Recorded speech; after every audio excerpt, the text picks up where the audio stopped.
V domu Tabor in domu Poljane, to je dom za starejše, ste napravili v zadnjem času kar nekaj izboljšav. Za katere izboljšave gre? Ja, res je. Zdaj, najdražja, največja in najzahtevnejša izboljšava je bila energetska sanacija vseh objektov doma, tako v enoti Tabor kot v enoti Poljane. To, če v grobem povemo, smo obnovili, izboljšali fasado, obnovili vso stavbno pohištvo in streho, da lahko rečemo, da danes stanovalci živijo v varčni hiši, v varčni zgradbi, kar ne nazadnje vpliva na stroške in na ceno oskrbnin, ki jo plačujejo stanovalci.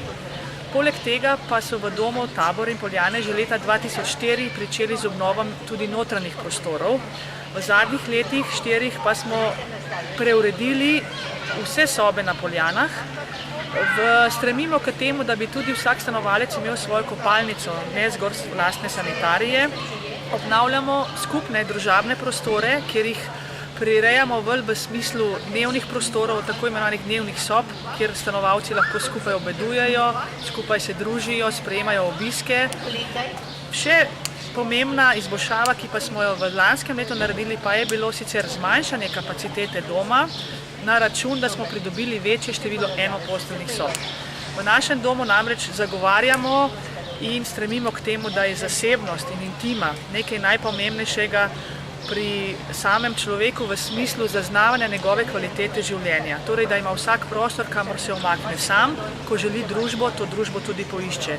Tako lahko rečemo, da v tem trenutku dom Tabor Poljane razpolaga kar z 85% enoposteljnih sob, ostalo so dvoposteljne sobe. Več posteljnih sob že 3 leta nimamo več. Kako stanovalci sprejemajo vse te novitete in izboljšave, ki ste jih navedla? Vsaka sprememba prinese seveda najprej nek strah, nek odpor, kaj bo, zakaj je to potrebno.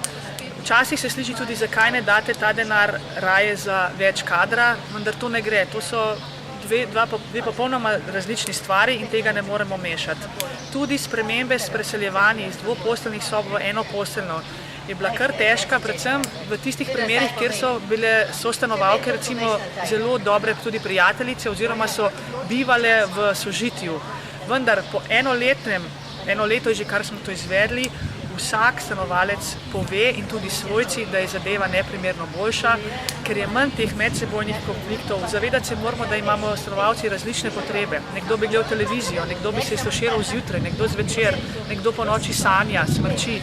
Skratka, vse te zadeve so po mojem mnenju za dom, ki je dom neke prestolnice, neke evropske države v tem času, je enoposteljna soba, tudi z lastno kopalnico, standard, k kateremu bi morali težiti vsi domovi, vsi izvajalci. Zavedam se težave s plačilom in te cenovne dostopnosti tovrstne oblike bivanja, vendar tukaj mislim, da je potrebna pomoč in napredek v zakonodaji, v strani države, že tolikokrat omenjeni ta zakon za zavarovanje za dolgotrajno nego. Torej se je kvaliteta življenja in bivanja v domu znatno izboljšala? Ja, upam si trditi, da je to res. Vendar še ni končana obnova, nas še veliko čaka, ker dom je velik, predvsem 12-nadstropna stolpnica za malo na Taboru, tako da dela nas še precej čaka, vendar menimo, da smo na pravi poti, tudi glede na odzive stanovalcev.